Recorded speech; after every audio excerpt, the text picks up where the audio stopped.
야담 서원을 찾아주셔서 감사드립니다. 항상 행복한 일들이 가득하시길 기원할게요. 그럼 야담 사원 이야기 지금 시작합니다.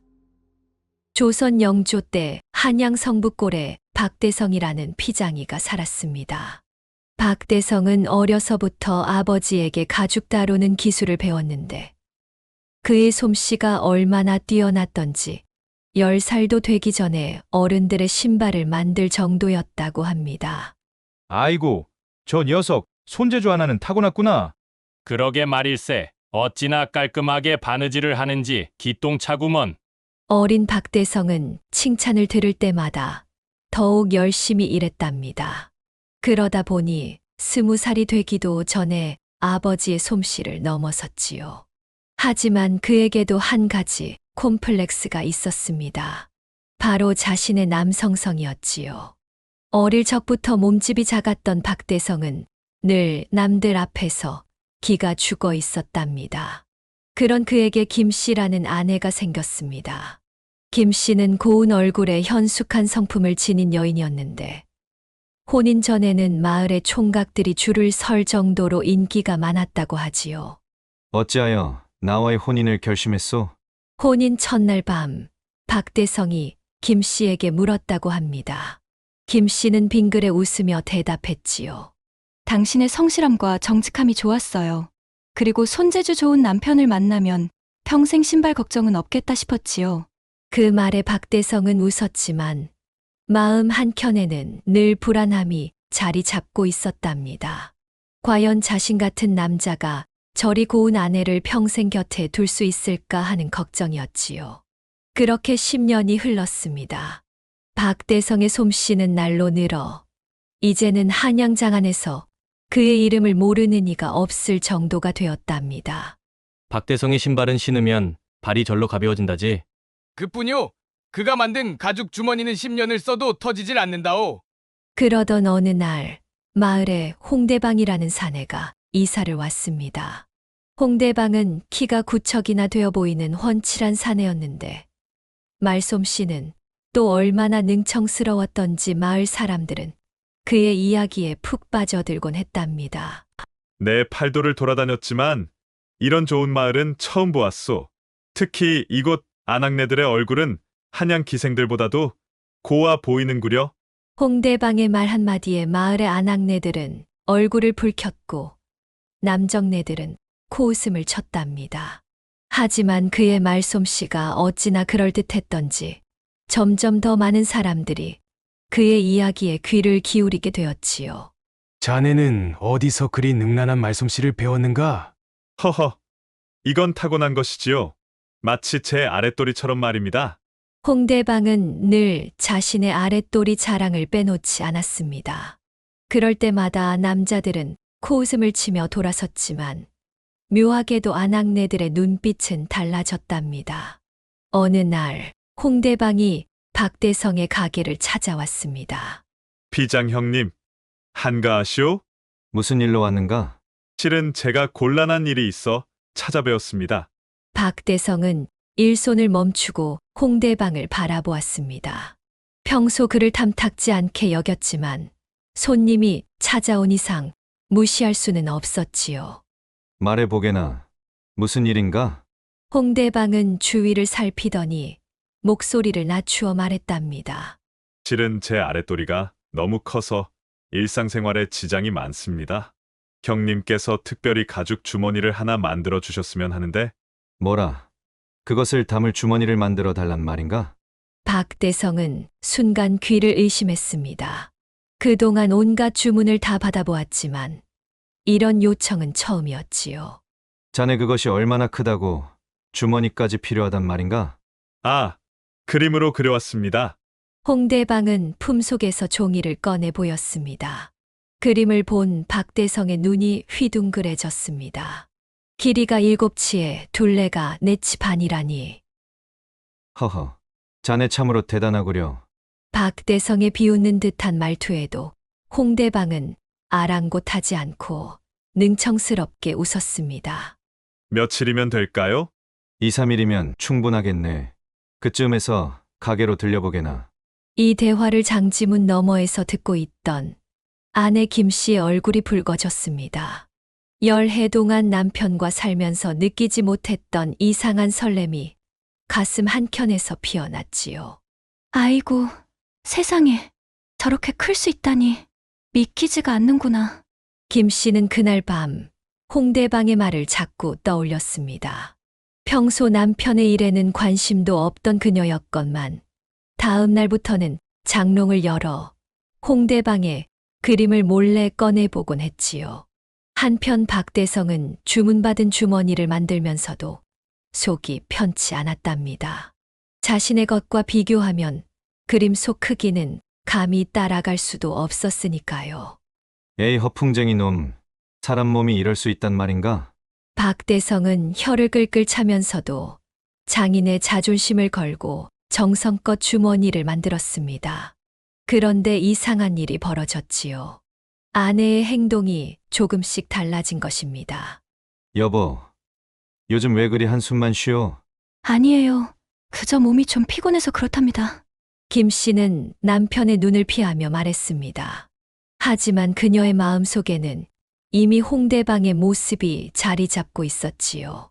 키 큰 사내가 매일 밤 꿈에도 나타났답니다. 그러던 어느 날 박대성이 장에 간 사이 홍대방이 찾아왔습니다. 경수님, 혹시 제 주머니는 다 되었습니까? 김 씨는 가슴이 두근거렸습니다. 홍대방의 목소리에는 평소와는 다른 은근한 색깔이 묻어 있었지요. 아직 완성이 안 되었네요. 며칠 더 걸릴 것 같으니 다시 오시는 게 좋을 것 같네요. 그렇습니까? 그럼 잠시 기다렸다 가도 되겠습니까? 홍대방은 슬그머니 방 안으로 들어섰습니다. 김 씨는 말려야 한다는 걸 알면서도 입이 떨어지지 않았지요. 경수님은 참으로 아름다우십니다.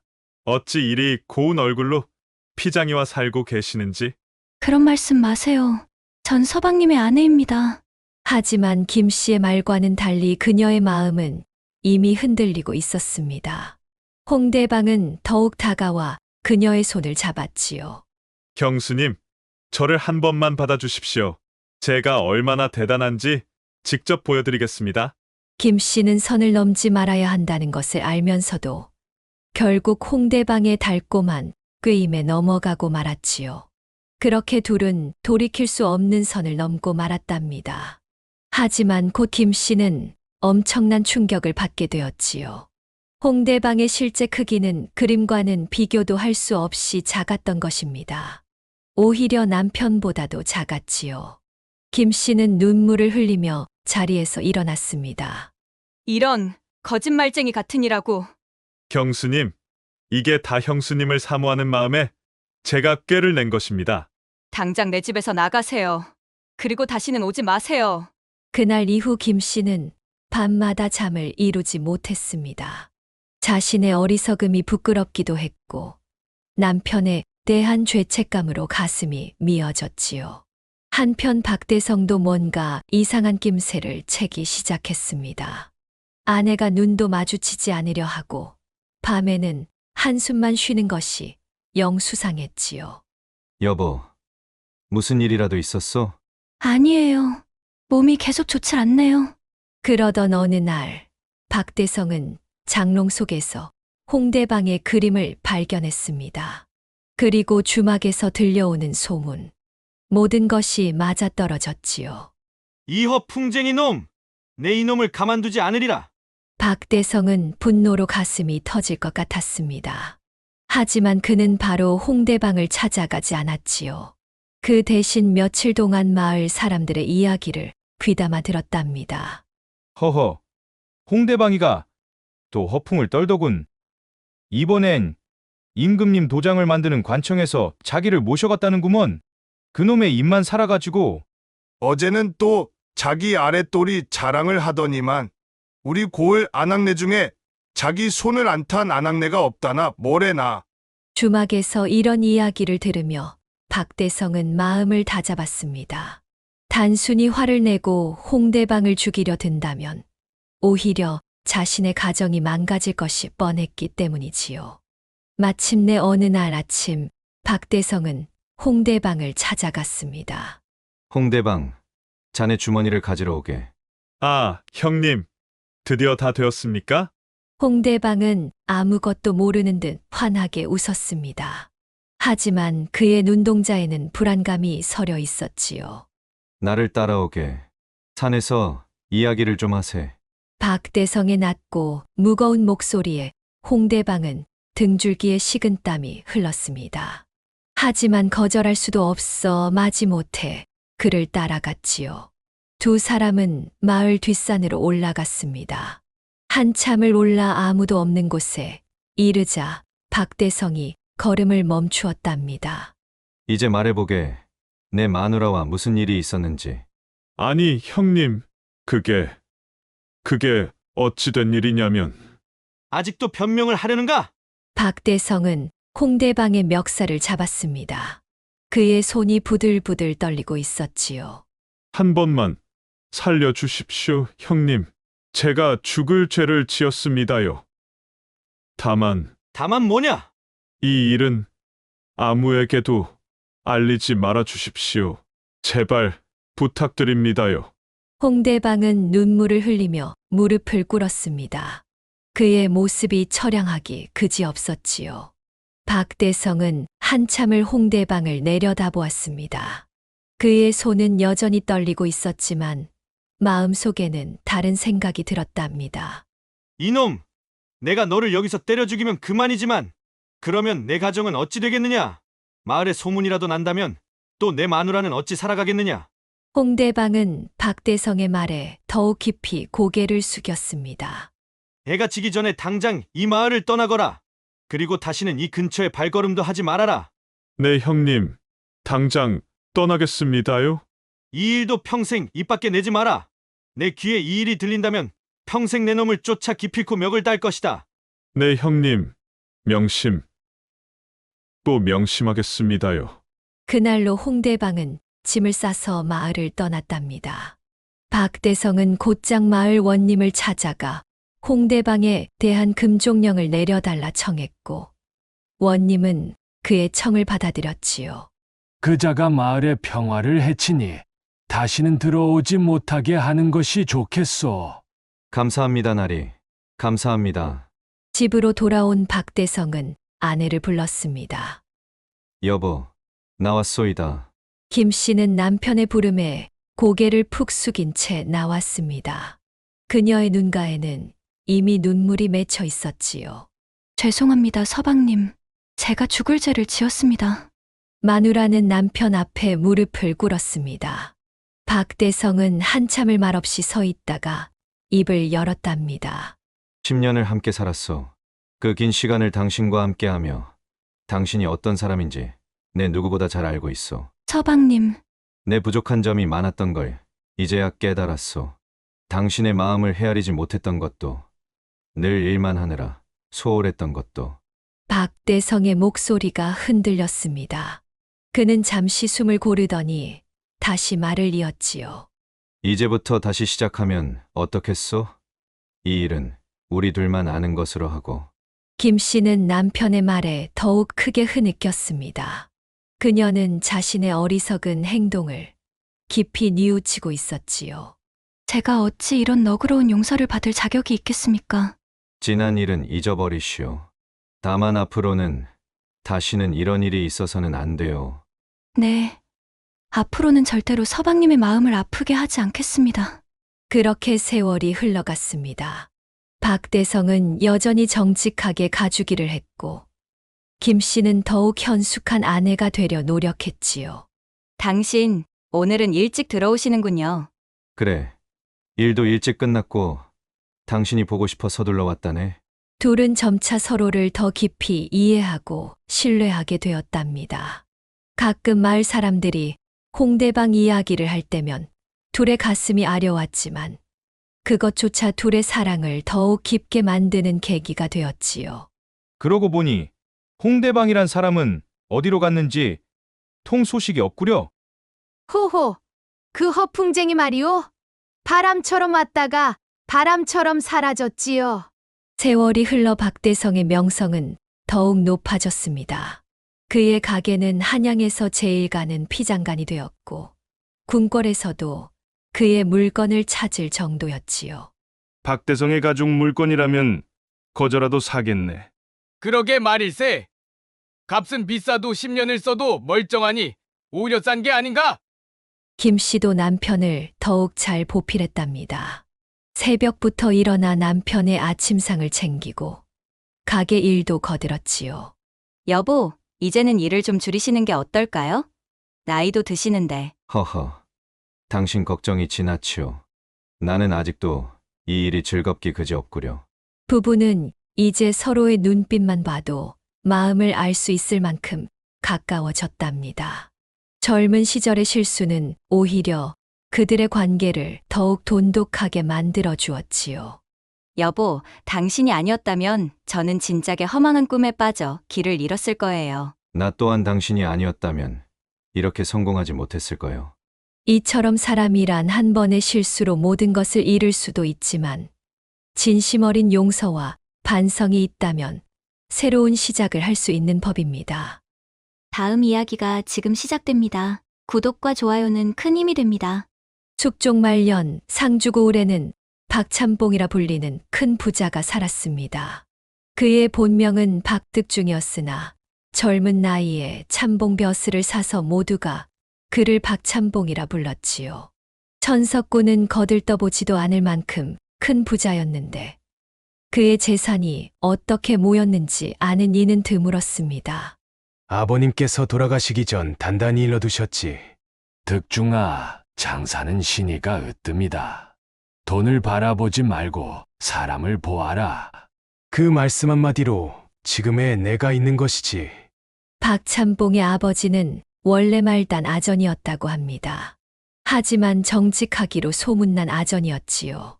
이런 아버지 밑에서 자란 박참봉은 돈보다 사람을 중시했습니다. 특히 자신의 밑에서 일하는 집사들을 가족처럼 아꼈지요. 농사는 이 집사, 포목점은 오 집사, 해산물 도매는 남 집사, 소금 도매는 김 집사가 각각 책임졌는데 그들에게는 항상 후한 대우를 했답니다. 박참봉의 집사들 중에서도 오 집사는 각별했습니다. 17의 박참봉 댁에 들어와 이제 쉰을 바라보는 나이까지 30년을 한결같이 충성을 다했지요. 내 인생의 전부를 오집사에게 맡겨도 여한이 없을 것이야. 박참봉이 이런 말을 할 때마다 오집사는 고개를 숙였습니다. 사실 오집사에게는 못다한 사연이 있었지요. 젊은 시절 그는 한양포목점 주인의 딸과 혼인을 약속했었답니다. 하지만 그만 그 처자가 역병으로 세상을 떠나고 말았지요. 차라리 내 목숨이라도 대신할 수 있다면. 그 후로 오집사는 여자를 멀리했습니다. 오직 포목점 일에만 전념했지요. 그런 그의 마음을 흔든 것은 추월이었습니다. 추월은 원래 진주 기생이었습니다. 18배 기적에 올라 20살이 되었을 때 이미 진주 기생계의 꽃으로 불렸지요. 그러던 어느 날 상주로 장사를 나온 박참봉이 그녀를 만났습니다. 아가씨, 나를 따라 상주로 가지 않겠는가? 나리, 소첩을 데려가신다면 평생 은혜를 잊지 않겠나이다. 박참봉은 거금을 들여 추월의 기적을 파고 그녀를 상주로 데려와 요리집을 맡겼습니다. 요리 솜씨 좋고 정이 깊은 추월 덕에 그 집은 삽시간에 상주 제1의 요리집이 되었지요. 여보게 박참봉, 자네 집 요리가 일품일세. 그 기생은 어디서 구했는가? 허허, 그저 인연이라 생각하고 있다네. 하지만 추월의 마음은 달랐습니다. 그녀는 늘 더 높은 곳을 바라보았지요. 어릴 적 기생으로 팔려가면서 맹세했답니다. 이 몸이 비천하게 태어났으나 반드시 높은 자리에 올라 한을 풀고야 말리라. 상반기 결산날이었습니다. 박참봉의 요리집에 집사들이 모여들었지요. 해가 저물어갈 무렵 추월이가 정성스레 차린 안주와 함께 술상이 나왔습니다. 올해도 풍년이 들어 천석은 넘을 것 같습니다. 이 집사의 우렁찬 목소리가 울렸습니다. 이어 남집사가 장부를 펼쳤지요. 해산물 장사가 순조로워 650냥의 이익을 냈습니다. 김집사도 뒤질세라 자랑을 늘어놓았습니다. 소금 도매도 720냥의 흑자를 냈사옵니다. 그런데 포목점을 맡은 오집사만 고개를 숙이고 있었습니다. 340냥의 적자를 냈사옵니다. 방안이 순식간에 조용해졌습니다. 오집사는 떨리는 목소리로 말을 이었지요. 백부상에 다녀오는 동안 엽초 연기로 포목을 제대로 소독하지 못해 큰 손해를 입었습니다. 다른 집사들이 수군거리기 시작했습니다. 아니, 오집사가 실수를 다 하네. 저렇게 큰 손해를 내고도 태어나니 그때였습니다. 박찬봉의 호탕한 웃음소리가 터졌습니다. 허허, 싸움에 이기고 지는 것은 병가지 상사요. 장사에 돈 벌고 미치는 것은 상가지 상사라 했거늘 근심 말게나. 박찬봉의 한마디에 무거웠던 분위기가 단번에 밝아졌습니다. 하지만 그 순간 오집사의 눈에서 이상한 빛이 번뜩였지요. 추월을 바라보는 그의 시선이 달라져 있었습니다. 술이 거나하게 취했을 때였습니다. 갑자기 바람이 불어 촛불이 꺼졌고 이어 추월의 비명이 들렸지요. 재빨리 불을 밝혀보니 아무 일도 없었다는 듯 모두가 제자리에 앉아 있었습니다. 하지만 이튿날 아침 추월이 꿀물을 들고 와 박찬봉에게 속삭였습니다. 나으리, 소첩이 어젯밤에 왜 비명을 질렀는지 아십니까? 오집사라는 자가 소첩의 허벅지를. 추월의 말에 박찬봉은 웃음으로 넘겼습니다. 허허, 그건 내 손이었단다. 하지만 박찬봉의 웃음 뒤에는 깊은 시름이 숨어 있었습니다. 30년을 모시던 오집사가 변하고 있다는 걸 눈치챘기 때문이지요. 게다가 상주고을에는 불길한 소문이 돌기 시작했습니다. 들었나? 새로 부임하는 원님이 아주 대단한 분이라더군. 응. 돈 주고 벼슬 산 양반이라지. 쉿! 그런 말 함부로 하다간 큰일 난다. 과연 새로 부임한 원님은 남달랐습니다. 첫날부터 고을의 부자들을 불러 모았지요. 자, 여기 모인 양반들이 상주고을의 기둥이시라 들었소. 앞으로 관아에서 하는 일에 적극 협조해 주실 터이지요? 원님의 말투는 부드러웠지만 그 속에 숨은 위협을 모두가 느꼈습니다. 특히 박찬봉을 바라보는 원님의 눈빛이 심상치 않았지요. 박찬봉 어른 들으니 요리집도 운영하신다지요? 언제 한번 들러보고 싶소만. 그날 저녁 추월이 급히 박찬봉을 찾아왔습니다. 날이 큰일 났습니다. 원님이 내일 저녁 요리집에 오신답니다. 그래, 잘 되었구나. 정성껏 대접하도록 하거라. 하지만 박찬봉의 예감은 틀리지 않았습니다. 원님은 그날부터 매일같이 요리집을 찾았고 추월을 유독 눈여겨보았지요. 술이 거나해질 때면 이런 말을 하곤 했습니다. 아름다운 꽃이 빈 들판에 피어 있으니 안타깝구나. 내 정원에서 피어준다면 얼마나 좋을까. 이 말을 전해 들은 박찬봉은 깊은 한숨을 내쉬었습니다. 세상이 변하고 있음을 느꼈기 때문이지요. 돈과 권력 앞에서 사람의 마음이 변해가는 것을 목격하고 있었던 것입니다. 원님의 횡포는 날이 갈수록 심해졌습니다. 처음에는 조금씩 돈을 요구하더니 나중에는 노골적으로 협박하기 시작했지요. 박찬봉, 관아에서 쓸 돈이 부족하니 이번 달엔 1000냥만 보태주시면 좋겠소만. 나으리, 지난달에도 이미 1000냥을 보태드린 것으로 알고 있습니다. 그건 지난달 것이고 이번 달은 이번 달이지. 박찬봉의 얼굴에 걱정의 그늘이 드리워졌습니다. 이런 날이 계속되자 집사들도 동요하기 시작했지요. 날이 이러다가는 모든 재산을 잃게 될 것 같습니다. 이 집사의 말에 박찬봉은 쓴웃음을 지었습니다. 돈이란 왔다가 가는 거 너무 걱정 말게나. 하지만 원님의 욕심은 끝이 없었습니다. 어느 날 원님은 박찬봉을 불러 이렇게 말했지요. 소금, 도매와 해산물 도매까지 박찬봉께서는 너무 욕심이 과한 것이 아니요? 내 종영이 장사를 시작하고 싶어 하는데 저쪽으로 넘기면 어떠겠나? 나으리, 그건 선대부터 이어온 가업이라. 가업. 세상이 바뀌고 있는데 가업은 무슨. 하여튼 이틀 안으로 답을 주시게. 그날 밤 박찬봉은 집사들을 모아 의논했습니다.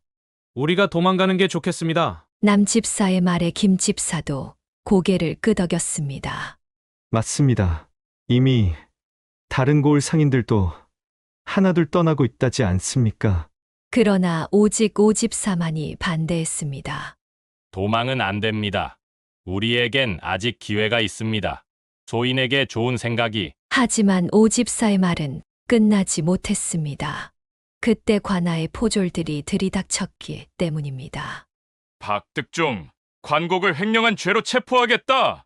박찬봉이 옥에 갇히자 상주고울이 술렁거렸습니다. 아니, 그렇게 후덕하던 양반이 세상 무서운 줄 모르고 원님께 덤벼들더니 결국 저렇게 되는구먼. 허이구, 세상이 바뀌었지 말입니다. 처음 한 달간 추월은 매일 옥문 앞에서 울었습니다. 나리, 어찌 일이 되셨습니까? 소첩이 무슨 힘이 있어 나리를 구해드리겠습니까? 그러나 시간이 흐르면서 추월의 발걸음은 뜸해졌고 마침내 그녀의 모습은 원님의 저택에서 보이기 시작했습니다. 추월이가 원님의 첩이 되었다더군. 그럴 줄 알았지. 저 여자 처음부터 수상했어. 이 집사는 박찬봉의 재산을 지키겠다며 버텼지만 결국 빚쟁이들에게 시달리다 논밭을 헐값에 팔고 야반도주했습니다. 남 집사와 김 집사도 원님 종영의 협박에 못 이겨 가게를 넘기고 떠났지요. 오직 오 집사만이 자리를 지켰습니다. 매일 밤 포목점 장부를 정리하고 새벽이면 일어나 가게 문을 열었습니다. 이복의 오집사, 자네도 이제 그만 떠나는 게 어떤가? 박찬봉은 이제 끝났네. 그게 무슨 소린가? 아직 포목점이 건재하고 세상일은 끝날 때까지는 결과를 단정할 수 없는 법. 오 집사는 묵묵히 자신의 일을 했습니다. 낮에는 포목을 팔고 밤에는 옥에 갇힌 박찬봉에게 편지를 보냈지요. 나리, 포목점은 잘 돌아가고 있습니다. 걱정 마시고 건강만 챙기십시오. 그리고 추월의 일은 너무 마음 쓰지 마십시오. 박찬봉이 갇힌 지 2년째 되던 해였습니다. 어느 날 옥졸이 수상한 쪽지 하나를 박찬봉에게 몰래 전했습니다. 오 집사님께서 주신 것입니다. 숨겨두었다가 보시라 하셨습니다. 떨리는 손으로 쪽지를 펼친 박찬봉은 놀라지 않을 수 없었습니다. 나리, 제가 2년간 모아온 증거입니다. 원님이 관곡을 빼돌린 증거와 뇌물을 받은 기록을 전부 적어두었습니다. 그리고 추월이가 원님과 짜고 나리를 함정에 빠뜨린 정황도 있습니다. 알고 보니 오 집사는 2년 동안 원님의 비리를 조금씩 모아왔던 것입니다. 포목점을 운영하면서 원님 저택을 드나드는 관리들의 말을 한자 한자 기록했고 심지어 추월의 배신도 예견하고 있었던 것이지요. 박찬봉은 쪽지를 읽다가 눈물을 흘렸습니다. 오 집사가 젊은 시절 자신의 집에 들어왔을 때가 떠올랐기 때문입니다. 주인님, 이 몸이 비록 미쳐나오나 평생 주인님만 믿고 따르겠습니다. 그때 오 집사의 눈빛은 맑고 진실했습니다. 그리고 30년이 지난 지금도 그 진실된 마음은 변함이 없었던 것입니다. 이제 어찌해야 하는가? 박찬봉이 고민하고 있을 때 밖에서 소란스러운 소리가 들렸습니다. 원님이 체포되었다! 원님이 체포되었다! 관아가 발칵 뒤집혔습니다.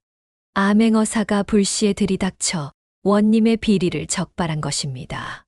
알고 보니 오 집사가 모아둔 증거들이 어떤 경로로 암행어사의 손에 들어갔던 것이었지요. 이 고을을 이렇게 망쳐놓다니. 어서 박찬봉을 풀어주고 억울하게 재산을 빼앗긴 이들을 찾아라. 이렇게 박찬봉은 2년 만에 옥에서 풀려났습니다. 그가 옥문을 나설 때 오직 한 사람, 오 집사만이 생두부를 들고 기다리고 있었지요. 나리, 밖이 차가우니 따뜻한 두부라도 드시지요. 박찬봉은 두부를 받아들며 물었습니다. 자네가 암행어사에게 증거를 보낸 것인가? 오집사는 고개를 저었습니다. 아닙니다. 소인은 그저 기록만 했을 뿐입니다. 알고 보니 오집사의 사촌이 궁에서 상궁으로 일하고 있었던 것입니다. 오집사는 사촌을 통해 암행어사에게 사정을 전달했던 것이지요. 박찬봉은 오집사의 행동에 감동받아 눈물을 흘렸습니다.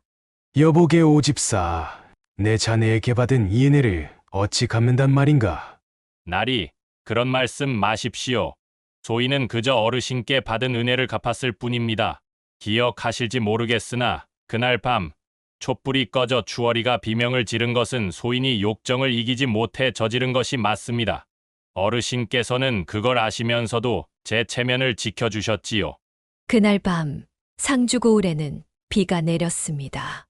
원님의 저택에서는 비명 소리가 들렸지요. 나리, 소첩을 버리지 마시옵소서. 추월이었습니다. 원님이 체포되자 그녀는 발 디딜 곳을 잃고 말았지요. 하지만 아무도 그녀를 거둬주지 않았습니다. 저 여자 보았나? 박찬봉 나리를 배신하더니 이제는 거리를 떠도는 신세가 되었다지.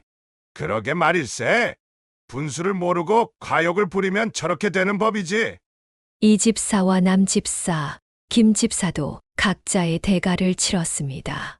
그들이 헐값에 넘긴 재산은 모두 원님의 종형이 가로챘는데 원님이 체포되면서 그 재산도 모두 관하로 몰수되었지요.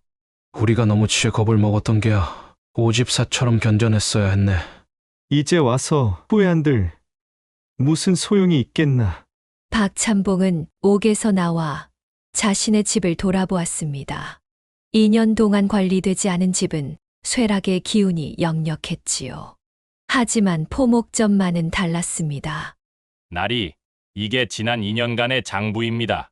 오집사가 내민 장부를 펼쳐보니 포목점은 2,750냥의 순이익을 냈다고 적혀 있었습니다. 어찌 이런 일이. 소인이 밤낮으로 일을 하고 한 푼, 두 푼 모았습니다. 나리께서 나오시면 다시 시작하실 수 있도록. 박찬봉의 눈시울이 붉어졌습니다. 그날 밤 박찬봉은 오집사와 마주 앉아 밤늦도록 이야기를 나눴습니다. 내 이제 알겠네. 돈보다 귀한 것이 사람의 마음이란 걸. 선친께서 그토록 강조하시던 신의가 무엇인지를. 오집사는 조심스레 말을 꺼냈습니다. 나리, 이제 어찌하실 생각이십니까? 박찬봉은 잠시 생각에 잠겼다가 말했습니다. 자네 생각은 어떤가? 소인이 감히 말씀드리자면 이제는 나리께서 직접 장사를 보셨으면 합니다. 소인이 곁에서 돕겠습니다만 세상이 많이 변했으니 나리께서도 세상 물정을 아셔야 합니다. 박찬봉은 긴 한숨을 내쉬었습니다. 옥중에서 보낸 인연이 그를 변화시켰던 것입니다. 그래, 자네 말이 옳구먼. 이제는 내가 직접 나서야 할 때이네.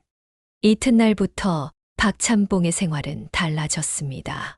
매일 아침 일찍 일어나 포목점으로 향했고 손님들을 직접 상대하기 시작했지요.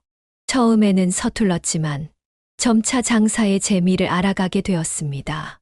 이 비단은 평양에서 들여온 것이라 결이 곱습니다. 값은 조금 비싸지만 그만한 가치가 있지요. 장사의 어려움을 알게 된 박찬봉은 더 이상 예전처럼 돈을 함부로 쓰지 않았습니다. 하지만 가난한 이들을 돕는 선행은 멈추지 않았지요. 날이 너무 많이 베푸시는 것 아닙니까? 허허, 내가 옥에 있을 때 깨달은 게 있네. 돈이란 물과 같아서 흘러야 한다는 걸. 다만 이제는 그 흐름을 살피며 쓰는 것이지. 세월이 흘러 박찬봉의 머리가 하얗게 샌 어느 가을날이었습니다. 포목점 마당에는 단풍이 쌓여 있었지요. 아버님, 이제 그만 쉬시지요. 제가 하겠습니다. 이제는 박찬봉의 아들이 장사를 배우고 있었습니다. 젊었을 때는 공부만 하라던 박찬봉이었지만 이제는 아들에게 장사의 도리를 가르쳤지요. 사람을 보거라. 돈만을 보지 말고 사람을 보아야 한다. 네, 아버님. 오집사 어른에게도 많이 배우고 있습니다. 오집사는 이제 백발이 성성한 노인이 되었지만 여전히 포목점을 지켰습니다. 다만 이제는 주인이 아닌 스승의 자격으로 젊은이들을 가르쳤지요. 그날 저녁 박찬봉은 오집사와 함께 술을 마셨습니다. 예전처럼 화려한 잔치는 아니었지만 더없이 따뜻한 자리였지요. 이복의 오집사, 자네는 후회가 없는가? 나 같은 주인을 만나. 오집사는 미소를 지으며 대답했습니다. 후회는 젊은이들의 몫입니다. 우리는 이미 삶의 맛을 알지 않습니까? 여복의 오집사, 그때 그 술맛이 그립구려. 허허, 나리. 그때는 비싼 술을 마셨지만 지금은 막걸리 한 사발이 더 달지 않습니까? 두 노인은 서로를 바라보며 웃었습니다. 젊었을 때는 몰랐던 삶의 맛을 이제야 알게 된 것이지요. 세월이 흘러 박찬봉이 세상을 떠날 때였습니다. 임종을 앞두고 그가 마지막으로 한 말은 이러했답니다. 사람의 마음이 곧 재산이다. 돈은 잃어도 사람의 마음을 잃지 말거라. 그의 장례식에는 수많은 사람이 모여들었습니다. 한때 그를 배신했던 이들도 찾아와 눈물을 흘렸지요. 오집사는 끝까지 상주 곁을 지켰고 3년상을 마친 후에야 조용히 세상을 떠났답니다. 지금도 상주 고을에는 이런 말이 전해 내려온다고 합니다. 돈을 잃으면 조금 잃는 것이요. 명예를 잃으면 많이 잃는 것이며 신의를 잃으면 모든 것을 잃는 것이니라. 다음 이야기가 지금 시작됩니다. 구독과 좋아요는 큰 힘이 됩니다. 한 시골 마을에 젊은 부부가 살고 있었습니다. 남편은 건달로 이름난 사람이었고 아내는 비록 약간 바보스럽긴 했지만 억척스럽게 배를 짜며 생계를 이어갔습니다. 마을 사람들은 이 부부를 두고 종종 이야깃거리를 삼곤 했습니다.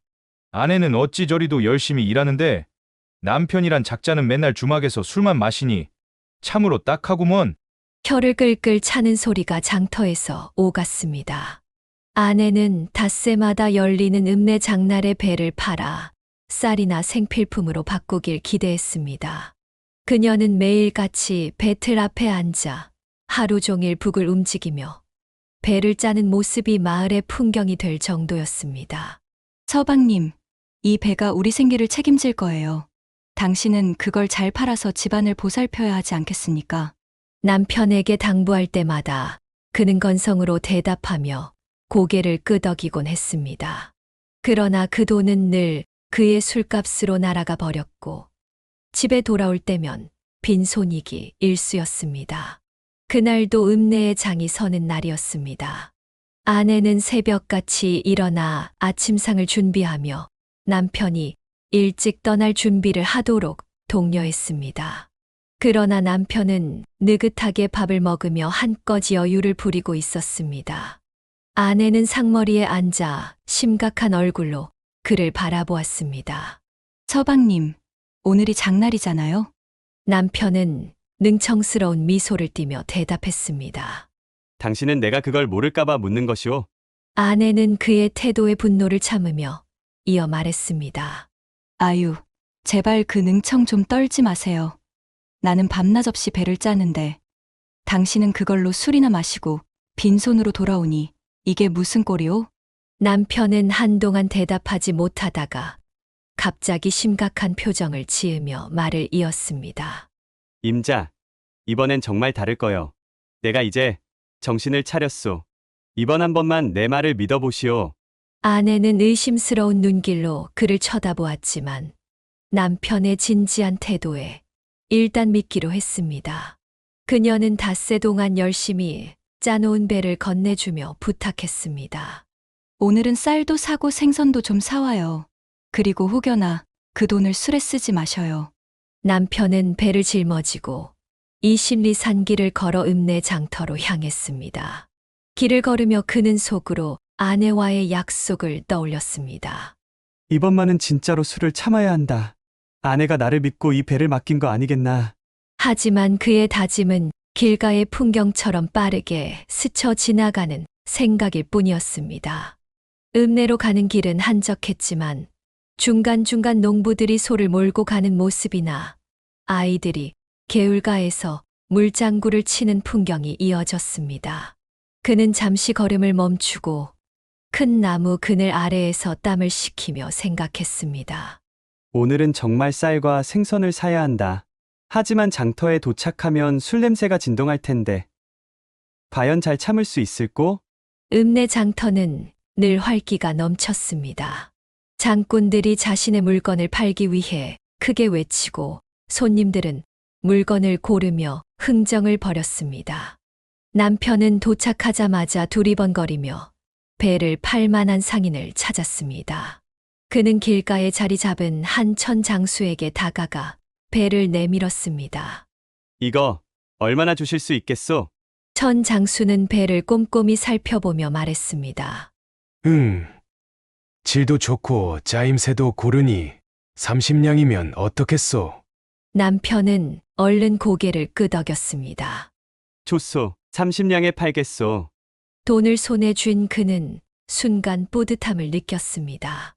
이제 아내가 당부한 대로 쌀과 생선을 사기만 하면 되는 일이었습니다. 하지만 장터를 둘러보던 그의 코끝에 익숙한 술 냄새가 스쳐 지나갔습니다. 오랜만에 맡아보는 냄새인데 한 잔쯤 괜찮겠지? 남편은 애써 자신을 설득하며 발길을 주막으로 향했습니다. 주막은 장꾼들로 붐비고 있었습니다. 안에서 들려오는 웃음소리와 술잔 부딪히는 소리가 그의 마음을 한층 더 들뜨게 만들었습니다. 그는 문을 열고 안으로 들어갔습니다. 어서 오세요. 오늘도 술 한잔 하시겠소? 주모가 반가운 얼굴로 그를 맞았습니다. 남편은 머뭇거리며 대답했습니다. 아니요. 오늘은 밥만 먹겠소. 주모는 능청스럽게 웃으며 말했습니다. 아이고, 밥이야 언제든 드릴 테니 술도 한잔 하시지요. 그렇게 얼굴이 굳어서야 손님들 사이에서 기가 죽겠어요. 그는 주모의 말에 잠시 흔들렸지만 아내와의 약속을 떠올리며 고개를 저었습니다. 오늘은 술을 마시면 안 돼요. 밥만 주시오. 하지만 밥을 먹으며 술 냄새를 맡던 그는 결국 유혹을 참지 못했지요. 그럼 딱 한 잔만 주시오. 그렇게 시작된 술은 한 잔이 두 잔이 되고 두 잔이 세 잔이 되며 끝을 모르고 이어졌습니다. 주모는 그의 취한 모습을 보고 웃음을 터뜨리며 말했지요. 아이고, 안주인께 또 혼나겠소이다. 남편은 술에 취해 얼굴이 붉어지며 말했습니다. 그까짓 거야. 내가 알아서 할 테니 걱정 마시오. 시간이 흐르고 남편이 계산할 때가 되자 그는 자신이 배를 판 돈을 모두 술값으로 날렸다는 사실을 깨달았습니다. 당황한 그는 주모에게 외상을 부탁했습니다. 주모, 이번엔 외상으로 좀 부탁하오. 다음 장날에 꼭 갚겠소. 주모는 그를 흘겨보며 한숨을 내쉬었지만 결국 외상을 받아주었습니다. 다음 장날엔 꼭 갚으셔야 해요. 이번이 마지막이니까. 남편은 안도의 한숨을 쉬며 주막을 나섰습니다. 하지만 집으로 가는 길에 아내가 돈을 묻는다면 어떻게 대답할지 고민에 빠졌습니다. 이제 뭐라고 해야 한단 말인가. 이대로 빈손으로 갔다간 불호령을 내릴 것인데. 그는 고개를 끄덕이며 집으로 향했습니다. 주막에서 나온 남편은 술에 취해 비틀거리며 집으로 향했습니다. 산길을 걸으며 그는 머릿속으로 아내에게 어떻게 변명할지 고민했습니다. 이대로 그냥 돌아갈 순 없지. 그는 한참을 고심한 끝에 아내를 속일 거짓말을 생각해냈습니다. 내 연장을 주막에 저당 잡혔다고 하면 되겠군. 그는 스스로의 기발함에 만족하며 중얼거렸습니다.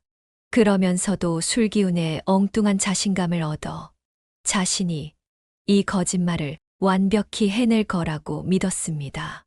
남편은 으슥한 곳으로 들어가 그의 연장을 노끈으로 매어 뒤쪽으로 구부려 둔 다음 집으로 향했지요. 집에 도착한 남편은 문을 열며 크게 외쳤습니다. 여보 마누라 나왔소. 그러나 그의 혀 꼬부라진 목소리에 아내는 눈살을 찌푸리며 그를 맞았습니다. 아니, 당신 또 술을 마셨군요. 그렇게 다짐하더니 어쩌면 이럴 수 있습니까? 아내는 두 손을 허리에 얹고 남편을 노려보았습니다. 남편은 취기가 오른 얼굴로 껄껄 웃으며 대답했습니다. 그래 마셨소. 하지만 돈은 여기 있소. 그는 아내에게 주려고 남겨둔 돈을 꺼내 보이며 상황을 무마하려 했습니다. 아내는 잠시 의아한 표정을 지으며 돈을 받았습니다. 그렇다면 어떻게 술을 마셨단 말이오? 돈은 여기 있는데 설마 도둑질이라도 했단 말이오? 너무 그러지 말라고. 이래봬도 내 사내대장부여. 그까짓 돈이 문제일까? 그럼 돈 없이도 술을 마실 수 있단 말이오? 그렇고 말고. 내 그걸 전당 잡혔더니 얼마든지 마시라던데. 그게 뭐요? 돈을 안 주고도 술을 마실 수 있는 그것이 무엇이요? 내 연장이지 뭐야. 아내는 그의 말을 듣고 눈이 휘둥그레졌습니다. 뭐요? 그게 네 것인데 그걸 전당 잡혀요. 그녀는 화를 내며 남편의 행동을 질타했습니다. 그러나 남편은 오히려 뻔뻔하게 웃으며 대답했습니다. 그게 내 것이지 누구 것인가? 이 인심 좋은 양반아. 그건 누구에게 전당 잡혔단 말이오? 주막 계집이지. 누군 누구겠어. 어휴, 고 앙큼한 년이 남의 것을 가지고 멋대로 가지고 놀겠구나. 그래, 그걸 얼마에 전당 잡혔소? 40냥일세. 전당 잡힌 지도 얼마 안 되었으니 당장 이 돈을 가지고 가서 찾아오세요. 그리고 어디 좀 봅시다. 남편이 바지를 내리니 거기엔 있어야 할 게 보이질 않았답니다. 아내는 눈깔이 뒤집혀 닥달을 하기에 이르렀지요. 당장 이 돈을 가져가서 찾아오도록 해요. 당장! 남편은 집에서 나와 주막으로 향했습니다.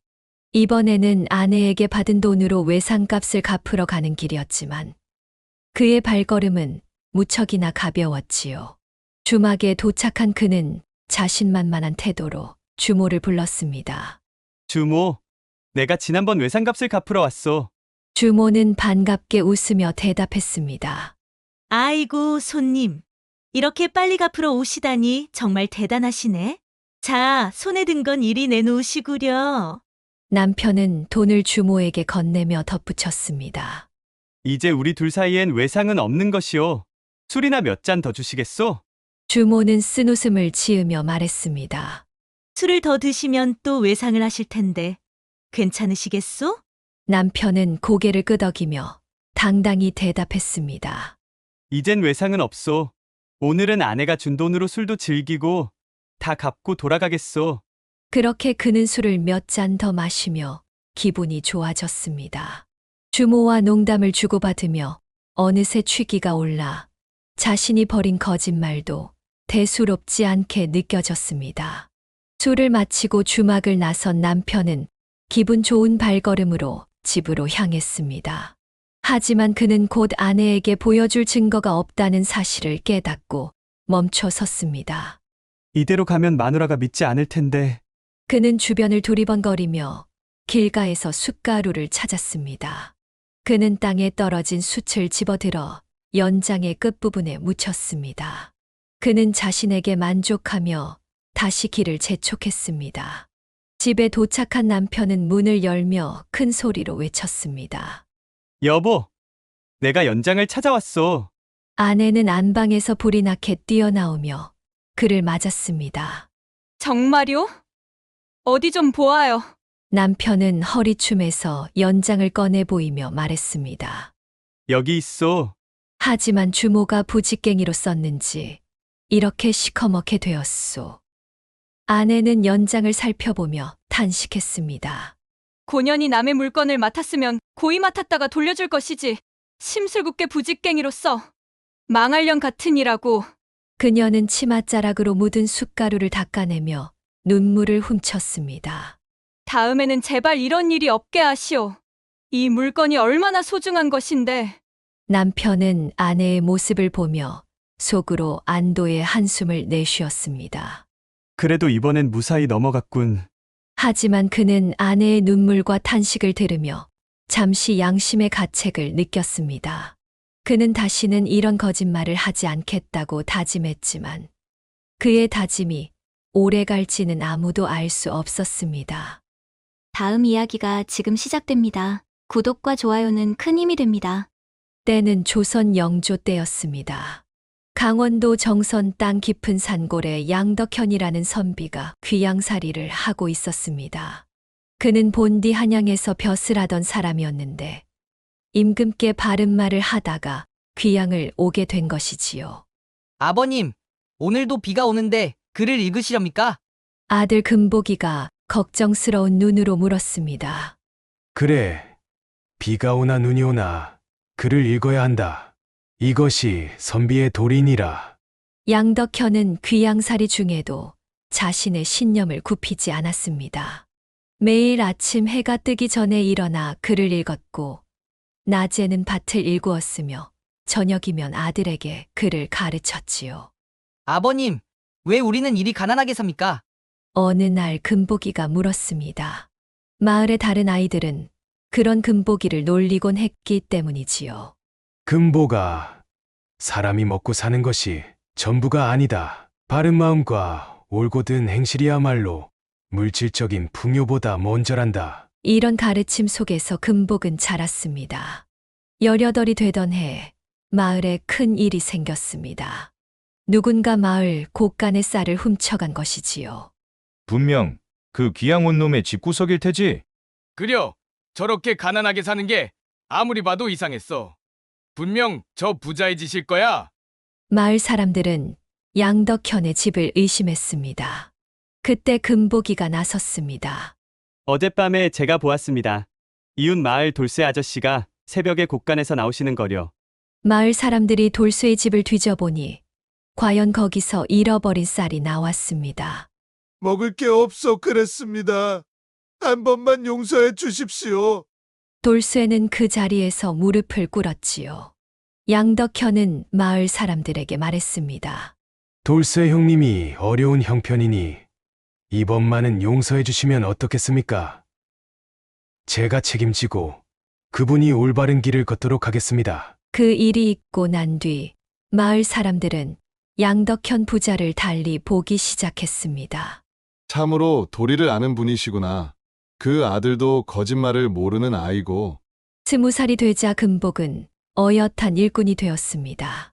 아버지와 함께 밭을 갈고 남의 집 일도 거들어 주었지요. 그의 힘은 또래보다 월등했습니다. 금보가, 내 힘은 하늘이 준 선물이다. 하지만 그 힘으로 남을 억누르는 것이 아니라 돕는 데 써야 한다. 아버지의 이 말씀 역시 금복은 가슴 깊이 새겼습니다. 20살이 되던 해 마을에 큰 가뭄이 들었습니다. 모두들 농사를 포기할 즈음 금복은 혼자서 산 위의 샘물을 끌어오는 수로를 팠지요. 이렇게 하면 물이 마을까지 내려올 수 있습니다. 그의 말대로였습니다. 덕분에 마을은 그의 가뭄을 이겨낼 수 있었지요. 하지만 기쁨도 잠시 그의 겨울 양덕현은 중병에 걸리고 말았습니다. 금보가, 병석에 누운 양덕현은 마지막 힘을 다해 아들에게 말했습니다. 세상은 내가 생각하는 것보다 험하고 모질단다. 하지만 그렇다고 내 마음까지 험해져서는 안 된다. 정직하고 성실하게, 그리고 이웃을 사랑하며 살 거라. 그렇게 금복은 20살의 나이에 아버지를 여의었습니다. 마을 사람들은 모두 나와 장례를 도왔고 어린 금복의 손을 잡아주었지요. 금복아, 이제 내가 어미를 모셔야 한다. 그래, 우리가 있으니 힘내거라. 그때부터 금복은 더욱 성실하게 살았습니다. 남의 집 일을 도우며 어머니를 봉양했고 틈틈이 아버지가 남긴 책을 읽었지요. 비록 글 공부는 깊이 하지 못했지만 아버지의 가르침만은 한시도 잊지 않았답니다. 정선 땅에서 서호댁만큼 평판이 엇갈리는 사람도 없었습니다. 21살의 나이에 시집와서 1년도 채 되지 않아 남편을 잃은 청상과부였지요. 저 여인 참 기구한 운명이야. 그래도 시부모 봉양하는 걸 보면 정말 대단하지. 이렇게 좋은 소리도 있었지만 다른 한편에선 수군거림도 많았습니다. 아니, 남편이 죽고 나서도 시댁을 떠나지 않고 버틴다지. 그려. 시부모가 돌아가시면 재산을 물려받으려는 속셈일게야. 하지만 서호댁은 이런 말들에 전혀 흔들리지 않았습니다. 새벽부터 밤늦게까지 일하며 시부모를 봉양했고 신맞이기에 논밭을 혼자서 일구었지요. 아가, 너무 무리하지 말거라. 시어머니가 걱정하셨지만 서호댁은 그저 웃으며 대답했습니다. 어머님, 제가 이렇게라도 해야 마음이 편해요. 서호댁의 남편 서호는 말타기와 활쏘기에 능한 무관이었습니다. 변방을 지키다 병을 얻어 젊은 나이에 세상을 떠났지요. 여보, 미안하오. 당신을 홀로 두고 가는 게 천추의 한이구려. 제가 어머님 아버님 잘 모시고 있을 테니 걱정 마세요, 서방님. 그것이 남편과 나눈 마지막 대화였습니다. 시아버지는 며느리가 젊은 나이에 개가하기를 바랬습니다. 내가 무슨 죄가 있다고 이리 살려느냐. 좋은 곳이 있으면 다시 시집 가거라. 하지만 서호댁은 고개를 저었습니다. 아버님, 제가 이 집에 시집 올 때 이미 마음을 정했습니다. 이곳이 제 집이고 어머님 아버님이 제 부모이십니다. 시부모는 그런 며느리가 대견하면서도 안쓰러웠습니다. 밤늦게까지 혼자 일하는 며느리를 보며 눈물을 훔치기도 했지요. 내 아들 서호야. 내가 저승에서라도 이 며느리의 앞길을 보살펴다오. 시아버지는 그렇게 중얼거리다 세상을 떠났고 2년 뒤 시어머니도 그 뒤를 따랐습니다. 이제 서호댁은 정말 혼자가 되었습니다. 큰 집에 홀로 살면서 논밭을 일구었지요. 마을 사람들의 시선은 더욱 차가워졌습니다. 아직도 저 집에 사는 걸 보면 역시나 재산이 목적이었나 봐. 청상과 부가 혼자 산다고? 좋을 리가 있겠어? 그런 말들이 듣기 싫어 서호댁은 더욱 집에만 틀어박혔습니다. 해가 뜨기 전에 일어나 논밭을 살피고 해가 진 뒤에야 들어와 저녁을 지었지요. 하지만 아무리 힘이 좋은 여인이라도 혼자서 신맞이기에 논밭을 일구기는 힘겨웠습니다. 머슴을 구하고 싶었지만 젊은 과부의 집에 누가 선뜻 들어오려 하겠습니까? 이러다가는 논밭을 다 망치겠구나. 그러던 어느 날이었습니다. 마을에서 소문이 들려왔지요. 양덕현의 아들 금복이가 어미 약값을 구하러 품팔이를 다닌다는 소문이었죠.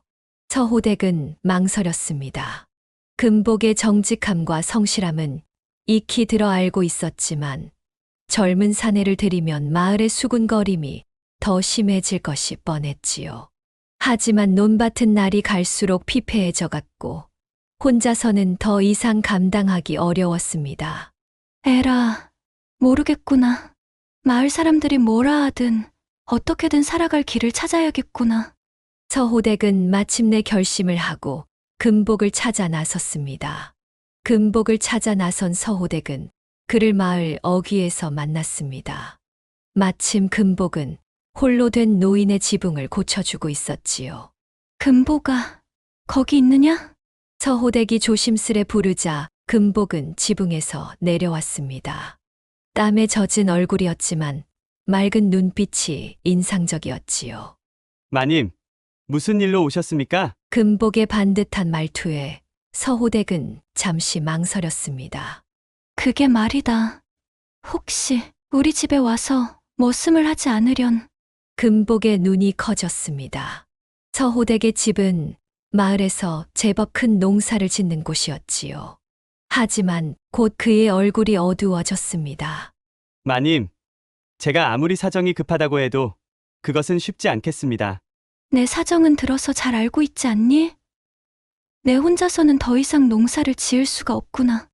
하지만 마을 사람들의 입방아에 오르내리실 것입니다. 서호댁은 한숨을 내쉬었습니다. 이제는 내 평판이 어떻든 상관없구나. 다만 논밭이 황폐해지는 건 더 이상 볼 수가 없네. 금복은 깊이 생각에 잠겼습니다. 어머니의 병세는 날로 위독해져 갔고 약값은 50냥이나 된다 했습니다. 이보다 좋은 기회가 없을 것 같았지요. 마님, 좋습니다. 그럼 제가 마님 댁으로 들어가겠습니다. 쇳내를 한번 믿어보시지요. 절대로 실수하는 일은 없을 것입니다. 그래, 나도 너를 믿는다. 이렇게 해서 금복은 어머니를 모시고 서호댁의 집 문간방으로 들어섰습니다. 마을에는 곧 소문이 퍼졌지요. 아니, 서호댁이 젊은 머슴을 들였다지? 게다가 그 머슴이 금복이라면서? 아무리 금복이라지만 혼자 사는 과부집에 젊은 남정네가 들어선다니. 금복은 이런 소문에도 아랑곳하지 않고 성실하게 일했습니다. 날이 밝기도 전에 일어나 마당을 쓸고 소에게 꼴을 주고 물을 길어왔지요. 서호댁은 그런 금복을 지켜보며 마음이 따뜻해졌습니다. 특히 그가 어머니를 모시는 모습이 눈에 들어왔지요. 어머님, 약 드실 시간이에요. 금복은 매일 정해진 시각에 어머니께 약을 다려드렸고 밤늦게까지 어머니 곁을 지켰습니다. 서호댁도 금복의 어머니를 친어머니처럼 대했습니다. 매일 아침 죽을 끓여다 드리고 밤이면 따뜻한 보리차를 대접했지요. 마님, 내 아들을 이리 잘 대해주어 고맙구려. 금복의 어머니는 서호댁의 손을 꼭 잡았습니다. 그런 말씀 마시오. 얼른 건강부터 찾으시게나. 봄이 지나고 여름이 왔습니다. 서호댁의 논밭은 금복의 손길 아래 다시 생기를 찾아갔지요. 메마른 땅은 기름진 옥토가 되었고 모내기를 한 논은 푸르게 물이 올랐습니다. 마님, 올해는 풍년이 들 것 같습니다. 모두 금복이 네 덕분이구나. 두 사람은 어느새 서로를 의지하게 되었습니다. 일하다 마주치는 눈빛의 따스함이 깃들었고 식사 시간의 대화가 길어졌지요. 하지만 그들의 마음 한켠에는 각자의 걱정이 자리 잡고 있었습니다. 금복은 자신의 신분을, 서호댁은 자신의 처지를 의식했던 것이지요. 그러던 어느 날 밤 달빛이 유난히 밝았습니다. 서호댁은 마당에 빨래를 널다가 무심코 금복의 방을 바라보았지요. 그곳에서 금복은 어머니의 발을 씻겨드리고 있었습니다. 어머님, 제가 불효자식이라 어머님 고생만 시켜드리는 것 같습니다. 아니다, 금복아. 이 애미는 너같이 효심 깊은 아들을 두어 하늘에 감사드린단다. 그 모습을 바라보던 서호댁의 눈에서 눈물이 흘러내렸습니다. 자신도 모르게 마음이 아파왔지요. 이렇게 좋은 사람을 그저 머슴으로만 대해야 하다니. 여름이 깊어갈수록 금복이 어머니의 병세는 더욱 위독해졌습니다. 약을 써도 차도가 없었고 기력은 날로 쇠해갔지요. 마님. 어느 날 밤 달빛이 유난히 밝을 때였습니다. 금복의 어머니는 서호댁을 불러 마지막 말을 남겼습니다. 우리 모자를 이리 잘 대해주어 고맙습니다. 하지만 이제 나는 가야 할 때가 온 것 같구려. 금복 어멈, 그런 말씀 마시오. 마님, 염치 없지만서도 내 아들을 부탁하오. 이 아이는 마음이고다 세상 물정을 모르니. 서호댁은 눈물을 흘리며 고개를 끄덕였습니다. 금복 어멈, 걱정 마시게. 내 금복이는 꼭 잘 보살피겠네. 그리고 금복아. 어머니는 아들을 향해 힘없는 손을 뻗었습니다. 너는 이제 홀로서는 법을 배워야 한다. 내 아버지처럼 정직하고 바르게 살거라. 이게 이 애미의 마지막 당분이라. 그날 밤 금복의 어머니는 조용히 눈을 감았습니다. 서호댁은 곧바로 빈소를 차리고 상례를 준비했지요. 여보게, 저 서호댁 봤나? 그래. 마을 어른들께 상여 메어달라고 청을 드리고 다니더구먼. 그래도 저렇게 의리 있는 여인이 있다니. 장례를 치르던 날이었습니다. 초저녁부터 비가 내리더니 밤이 되자 달빛마저 구름에 가려 컴컴했지요. 그때 빈소에 한 나그네가 찾아왔습니다. 키가 크고 눈빛이 매서운 사내였는데 어디서 왔는지 행색은 허름했으나 어딘가 범상치 않은 기운이 있었답니다. 젊은이, 몇 자리는 정하였는가? 아직 못 정했습니다. 하늘이 내 효심을 알고 나를 보냈으니 어서 따라오시게. 금복은 망설였지만 나그네의 눈빛에는 이상한 힘이 있었습니다. 서호댁에게 알리고 나그네를 따라 나섰지요.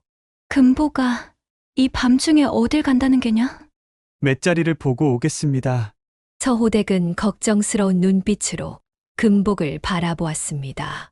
무언가 불길한 예감이 들었지만 금복의 결심을 막지는 않았지요. 나그네는 금복을 데리고 산을 올랐습니다. 달빛이 구름에 가려 어둡고 비마저 내리는 험한 길이었지만 이상하게도 발걸음이 가벼웠답니다. 여기다. 바로 이 자리가 명당이니라. 나그네가 가리킨 곳은 남향으로 트인 산자락이었습니다. 허나 시간이 얼마 없구나. 자정이 지나기 전에 자리를 잡아야 하느니라. 금복은 서둘러 땅을 파기 시작했습니다.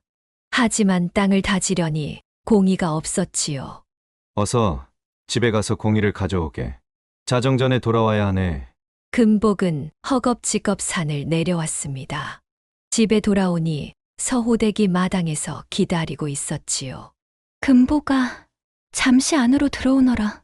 서호댁의 목소리에는 평소와 다른 떨림이 있었습니다. 금보가 내 어제 범상치 않은 꿈을 하나 꾸었단다. 서호댁의 떨리는 목소리에 금복은 발걸음을 멈췄습니다. 하늘에서는 여전히 보슬비가 내리고 있었지요. 어떤 꿈을 꾸셨단 말인지요? 하늘에서 용이 내려와 우리 집 마당을 돌더니 초가지붕 위로 올라가 서린 꿈이었단다. 그리고 그 용이 금복이 너와 똑같은 눈빛을 가졌더구나. 서호댁은 잠시 말을 멈추었다가 이어 말했습니다. 나리께서 떠나신 후 나는 줄곧 외로웠단다. 하지만 금복이 네가 온 뒤로 이 집에 다시 온기가 돌아왔구나. 금복의 마음도 크게 흔들렸습니다. 사실 그도 서호댁의 따뜻한 마음씨와 단아한 품성에 매료되어 있었지만 자신의 신분을 생각해 감히 마음을 드러내지 못했던 것이지요. 하지만 마님, 저는 그저 머슴이고 마님은 귀하신 몸입니다. 세상 사람들이 뭐라든 이제 상관없구나. 내 마음은 이미 너를 향해 있단다. 달빛이 구름 사이로 비치는 그 순간 두 사람은 서로의 진심을 확인했습니다. 금복은 서호댁의 손을 잡았고 그들은 오랫동안 쌓아두었던 그리움을 나누었지요.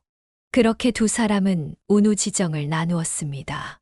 서로의 진심을 확인한 두 사람은 모든 열정을 쏟아내었지요. 시간이 얼마나 흘렀을까요? 문득 금복은 나그네와의 약속을 떠올렸습니다. 아이고, 이를 어쩐단 말인가. 허둥지둥 공이를 들고 산을 오르는 금복의 발걸음은 무거웠습니다. 자정이 지난 지 오래였지요. 산중턱에 이르자 나그네는 이미 사라진 뒤였고 달빛만이 쓸쓸히 비치고 있었습니다. 여기가 맞을 거야. 분명 이 근처였을 텐데. 금복은 기억을 더듬어 맷자리를 잡았습니다. 밤새 땅을 파고 다진 후 이튿날 어머니를 그곳에 모셨지요. 그날 이후 이상한 일들이 일어나기 시작했습니다. 먼저 서호댁의 논에서 모가 말라 죽기 시작했습니다. 아무리 물을 대도 논바닥이 갈라지며 농사를 망치게 만들었지요. 이상하구나. 가뭄도 아닌데 이렇게 땅이 메마른단 말인가. 이어서 마을 사람들이 밤마다 산에서 이상한 울음소리를 듣기 시작했습니다. 처음에는 멀리서 들리는 듯 했는데 날이 갈수록 소리가 가까워졌지요. 금보가 아무래도 내 생각에는 말이다. 서호댁이 조심스레 입을 열었습니다. 그날 밤 나그네와의 약속을 어긴 탓이 아닐까 싶구나. 금복은 한숨을 쉬었습니다. 그도 같은 생각을 하고 있었지요. 전부 제 잘못입니다. 제가 그날 밤 정신을 똑바로 차리고 묘자리를 올바로 기억해야 했습니다. 아니다. 어찌 그게 네 탓이겠느냐. 이건 모두 너를 붙잡은 내 잘못 때문이다. 서호댁이 금복의 손을 꼭 잡았습니다. 분명 해결할 방법이 있을 게다. 우리 함께 해결해 보자꾸나. 하지만 그날부터 불행은 더욱 깊어졌습니다. 서호댁이 갑자기 몸져눕게 된 것입니다.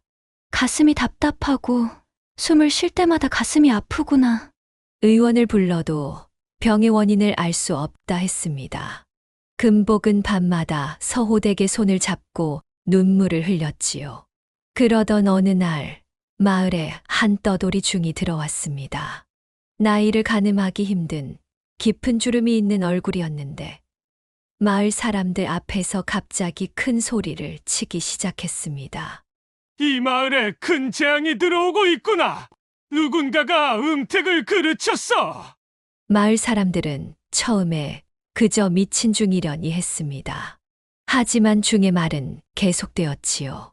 산 중턱에 배롱나무 세 그루가 서 있는 자리. 그곳이 바로 명당인데 누군가 그 아래 안반이 있는 자리에 묘를 써서 원혼이 생겼다. 금복은 그 말을 듣고 가슴이 덜컥 내려앉았습니다. 하지만 곧 고개를 저었지요. 미친 사람의 헛소리겠지. 서호댁도 금복을 위로했습니다. 그저 지나가는 중의 말을 너무 신경 쓰지 말 거라. 하지만 중의 말은 계속해서 금복의 머릿속을 맴돌았습니다. 밤마다 들리는 산의 울음소리, 서호댁의 원인 모를 병, 말라 죽어가는 논의 벼. 모든 것이 이상했지요. 허튼 소리라며 그저 스쳐 지나가는 중의 말이라며 지나치기에는 아무래도 맞아떨어지지 않는가. 금복은 밤마다 뒤척였습니다. 그러던 어느 날 서호댁의 병세가 급격히 악화되었습니다. 금복아, 내 가슴이 너무 답답하구나. 마치 누군가가 내 가슴 위에 올라가 있는 것 같아. 마침내 금복은 결심했습니다. 한밤중에 몰래 산을 올라 중이 말한 자리를 찾아보기로 한 것이지요. 달빛을 따라 한참을 올라가니 과연 배롱나무 세 그루가 서 있는 곳이 나왔습니다. 금복은 그 자리에서 땅의 형세를 살펴보았습니다. 과연 좋은 자리였습니다. 토질도 적당하고 물빠짐도 좋아 보였지요. 반면에 지금 어머니를 모신 자리는 무언가 탁한 기운이 느껴졌지요. 다음 날 금복은 마을 어른들을 찾아갔습니다. 어르신들, 제가 어머님 묘를 이장하고 싶습니다. 갑자기 그게 무슨 황당한 소리냐? 묘를 이장한다는 것이 얼마나 큰 일인 줄 알고? 아무래도 묘를 잘못 쓴 것이 틀림없습니다. 한 번만 저를 믿어주시지요. 처음에 마을 어른들은 반대했습니다. 하지만 금복의 간곡한 부탁에 결국 허락을 해주었지요. 이장하는 날 놀라운 광경이 펼쳐졌습니다. 원래 묻었던 자리를 파보니 그 밑에는 단단한 안반이 있었고 비가 올 때마다 물이 고이는 형세였던 것입니다. 아이고, 이런 자리에 어머님을 모시다니. 나 같은 불효자가 어디 있단 말이냐. 금복은 그 자리에서 대성통곡을 했습니다. 내가 그날 밤 오만했구나. 나그네의 말씀을 어기고 제멋대로 자리를 잡은 게 화근이었어. 새로운 자리에 어머니를 모신 후 놀라운 변화가 찾아왔습니다. 서호댁의 가슴을 짓누르던 답답함이 씻은 듯이 나았고 논의 모두 다시 파랗게 살아나기 시작했지요. 밤마다 들리던 산의 울음소리도 자취를 감췄습니다.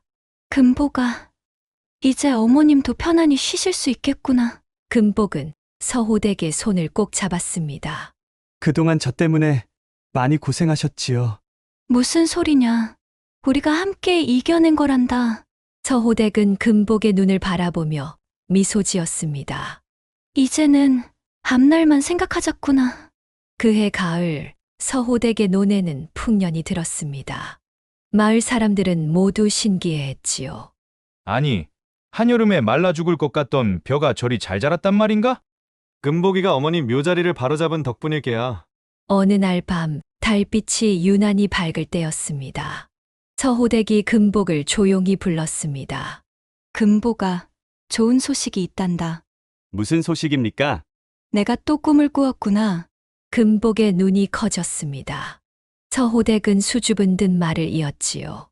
꿈에서 푸른 용이 하늘에서 내려와 내 치마 속으로 들어가더구나. 과연 서호댁의 말대로였습니다. 얼마 지나지 않아 서호댁에 배가 불러오기 시작했고 이듬해 봄 건강한 사내아이를 낳았답니다. 이렇게 튼튼한 아들을 주시니 이제 무슨 걱정이 있겠소? 금복은 아들을 안고 눈물을 흘렸습니다. 그동안의 고생이 주마등처럼 스쳐 지나갔지요. 아이의 이름은 운설아 지었는데 하늘의 운수를 타고났다는 뜻이었습니다. 금복 부부는 그 이름에 특별한 의미를 담았지요. 아이가 태어나기까지 두 사람이 함께 겪은 시련과 극복의 시간을 기억하고자 하는 마음이었습니다. 지금도 정선 땅에서는 이런 말이 전해진다고 합니다. 사람의 마음이 바르면 하늘도 돕는 법이여. 금복이와 서호댁이 그러했지. 다음 이야기가 지금 시작됩니다. 구독과 좋아요는 큰 힘이 됩니다. 옛날 조선시대 어느 한적한 마을에 김초씨라는 양반이 살았습니다. 과거 시험에는 번번이 떨어졌지만 그의 허세만큼은 하늘을 찌를 듯 했답니다. 이보게들, 내가 이번에는 아주 아깝게 떨어졌다네? 시험관이 내 글씨체가 마음에 들지 않았다나 뭐라나? 허허, 그러시군요. 다음에는 꼭 합격하실 겁니다.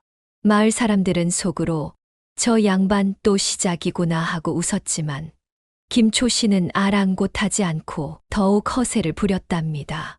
여보게, 김초씨 마누라가 또 밭일하는 걸 봤다네. 아이고, 그러게 말일세. 남편은 과거 준비한다고 책만 보고 있고.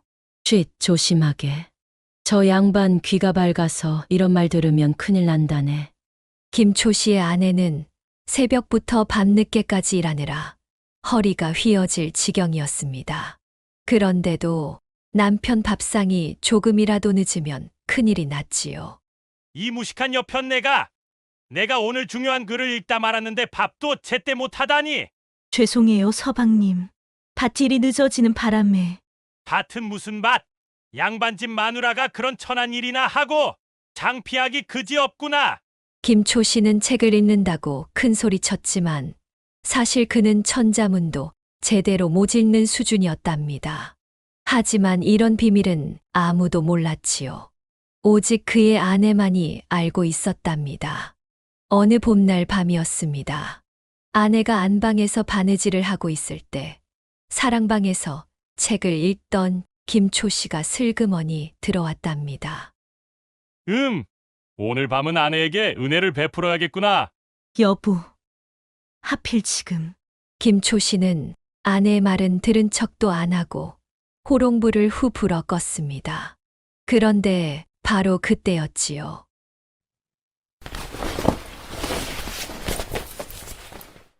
부엌에서 이상한 소리가 들려왔습니다.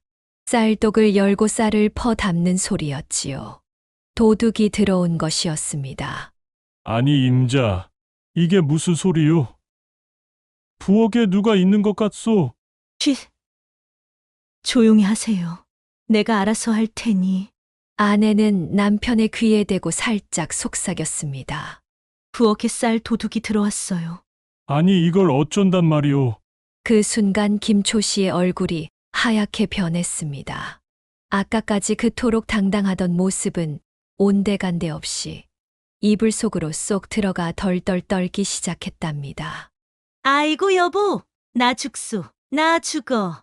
그때 아내가 갑자기 큰 소리로 교성을 내기 시작했습니다. 부엌의 도둑은 그 소리를 듣고 더욱 안심한 듯 쌀을 열심히 퍼담았지요. 아이고 여보, 좀 더 힘을 내보셔. 이불 속의 김초씨는 아내의 연기에 어리둥절했지만 겁에 질려 꼼짝도 못했답니다. 아내는 도둑이 쌀자루를 한가득 채울 때까지 기다렸다가 도둑이야! 도둑이 들었다! 갑작스러운 소리에 도둑은 깜짝 놀라 허둥지둥 도망치려 했습니다. 하지만 무거운 쌀자루 때문에 넘어지면서 쌀을 죄다 쏟고 말았지요. 이를 어쩐다! 도둑은 빈손으로 달아나 버렸고 아내는 차분히 일어나 쏟아진 쌀을 다시 쌀독에 담았답니다. 어흠, 이게 뭔 소란인가? 이불 속에서 나온 김초 씨가 갑자기 큰 소리를 치기 시작했습니다. 쫓으려면 진작에 쫓을 것이지. 웬 뜸을 그리들여 사람 애간장을 녹이는 것이오? 도둑이 쌀을 두세 바가지 퍼담을 때 도둑이야 소리치면 쌀자루가 가벼워 도둑이 퍼담은 자루를 들고 도망칠 것이고 8, 9바가지를 퍼담았을 때 소리치면 쌀이 자루에 그득해 땅에 쏟아질 것 아니요. 그래서 5바가지쯤 돼야 들고 도망가기엔 무겁고 쏟아지기엔 자루에 쌀이 가득 차지 않아 그때를 기다렸지요. 그 말을 들은 김초 씨는 할 말을 잃었습니다. 자신은 겁에 질려 이불 속에 숨어 있었는데 아내는 이렇게 침착하게 지혜를 발휘한 것이었지요. 김초 씨는 자기도 모르게 얼굴이 붉어졌습니다. 그동안 아내를 무식하다며 무시했던 자신이 부끄러웠지요. 여보, 내가 그동안 잘못했어. 김초 씨는 고개를 푹 숙이고 사랑방으로 들어갔습니다. 잠시 후 그가 안아 들고 나온 것은 그동안 읽었다고 허세 부리던 책더미였지요. 이리 오시오. 내가 이제야 진짜 공부를 시작하려 하오. 김초 씨는 그 책들을 아궁이에 던져 넣었습니다. 활활 타오르는 불길을 보며 그는 한숨을 내쉬었지요. 당신 뭐 하시는 거예요? 책으로 허세나 부리던 이전에 나를 태워버리는 거예요. 이제부터는 달라질 것이오. 다음 날 새벽 마을 사람들은 깜짝 놀라리를 보게 되었답니다. 아니, 저기 밭에서 쟁기질 하시는 분이 김초 씨 아니신가? 정말 그러네. 저 양반이 책은 내려놓고 쟁기를 잡다니. 세상 참 많이 변했구려. 김초 씨는 이제 더 이상 여편네라는 말을 쓰지 않았습니다. 부인, 이리 와보시오. 내가 밭을 갈았는데 어떠소? 여보, 처음치고는 잘하셨어요. 하지만 저쪽은 좀 비뚤어졌네요. 아이고, 이 일이 이리 어려울 줄이야. 부인은 어떻게 매일 이런 일을 해내셨소? 밭일의 고단함을 처음 겪어본 김초 씨는 저녁이면 온몸이 쑤셨답니다. 여보, 허리는 괜찮으세요? 아이고, 내가 과거 시험 100번을 봐도 이리 힘들진 않았을 것 같소. 그래서 제가 매일 밤 끙끙 앓았던 거예요. 이제 아시겠죠? 마을 사람들은 이런 김초 씨 부부를 보며 더욱 재미있게 수군거렸답니다. 이봐, 들었나? 김초 씨가 요즘 밭일하다가 허리를 다쳤다지? 그래서 마누라가 매일 밤 허리를 주물러 준다던데. 밭일하다가 허리를 다친 것이 아니라던데. 그럼 뭐란 말인가? 둘이서 밤마다 공부를 한다고 하던데. 공부. 그렇지. 밭일 공부 말일세. 낮에는 실습, 밤에는 이론이라나. 호호, 이론 공부를 하는데 어찌 허리를 다친단 말인가? 김초 씨도 이런 소문을 들었지만 더 이상 화를 내지 않았답니다. 서방님, 사람들이 우리 얘기로 시끌시끌 하던데요. 내버려 두시오. 어차피 진실을 아는 건 우리뿐인데. 자, 이리 오시오. 이제 밤 공부 시간이오. 아이고, 여보. 허리도 안 좋은데 오늘은 좀 쉬시지요. 이렇게 김초 씨 내외는 더없이 행복한 삶을 살게 되었답니다. 낮에는 함께 땀 흘려 일하고 밤에는 둘만 아는 공부를 하며 말이지요. 어찌 보면 단순한 도둑 소동이 이렇게 두 사람의 인생을 바꿔놓을 줄 누가 알았겠습니까? 그래서 옛 어른들은 말씀하셨나 봅니다. 저가 현철하면 지아비도 바로 선다.